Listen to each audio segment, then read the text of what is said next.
ప్రభుత్వానికి కన్వే చేసే వాళ్ళు, ప్రభుత్వానికి సరిగా వివరణ ఇచ్చని వాళ్ళు, వీళ్ళంతా వీళ్ళకు ఉద్యోగాలు వచ్చినాయి, మాకు ఉద్యోగాలు లేవు కదా.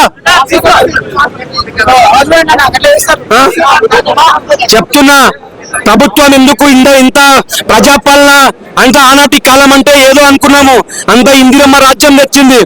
ఆమంటూ లేనివాడు అందరినీ కలిపేటోడు ఆనాటి రోజులు తెస్తాడు, మన ఆశలన్నీ తీర్చే నాయకుడు అంటే ఆనాటి ఆనాటి రోజులు అంటే ఇందిరమ్మ రాజ్యం. ఆయన మొత్తం 1975 1977 2 years వరకు మొత్తం ఎమర్జెన్సీ పాలన తలెప్పించింది ఆయన మా దగ్గర.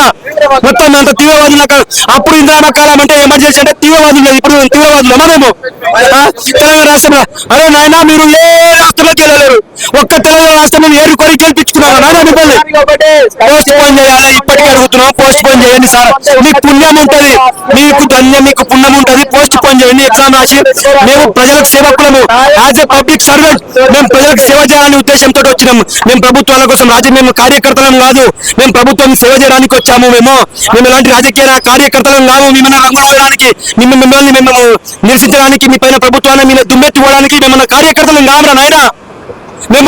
మేము విద్యార్థులము, భవిష్యత్తు ప్రజలకు సేవ చేయడానికి వచ్చినాం రా నాయన. మేము మా పైన రంగులు కూస్తున్నారు, రాజకీయ రంగు కూస్తున్నారు మా పైన. మీకు ఎవరు కన్వే చేస్తున్నా సరిగా మీ గ్రౌండ్ లెవెల్ తెచ్చుకోండి, గ్రౌండ్ లెవెల్ ఏంటో తెలుసుకోండి. ఒక మాట వినక నాయన, మీ ప్యాక్ ఐప్యాక్ లాగా అయిపోతుంది. ఏపీ జగన్ ఐప్యాక్ చేసినట్టు నువ్వు ఐప్యాక్, నీ దగ్గర ఐప్యాక్ టీం నడుస్తుంది, నీ దగ్గర ఐప్యాక్ టీం వల్ల మొత్తం జగన్ రెడ్డికి 11 సీట్లు వచ్చినాయి. నీకు ఉన్న 119 సీట్లు 20 సీట్లు కూడా రావు నాయన, 10 సీట్లు కూడా రావు. వచ్చే గవర్నమెంట్ డిపాజిట్ కాదా నాయన? ఐప్యాక్ టీం ఉండేది బల్మూరి వెంకట్, రియాజ్ మానవత, వీళ్ళంతా ఐప్యాక్ టీం, వీళ్ళంతా ఐప్యాక్ టీం లాగా పనిచేస్తున్నారైనా నీ ప్రభుత్వాన్ని కులదోషులను చూస్తున్నారు. నువ్వు ఒక్క మాట వినక్కర్లైనా, మీ మాట వినకు.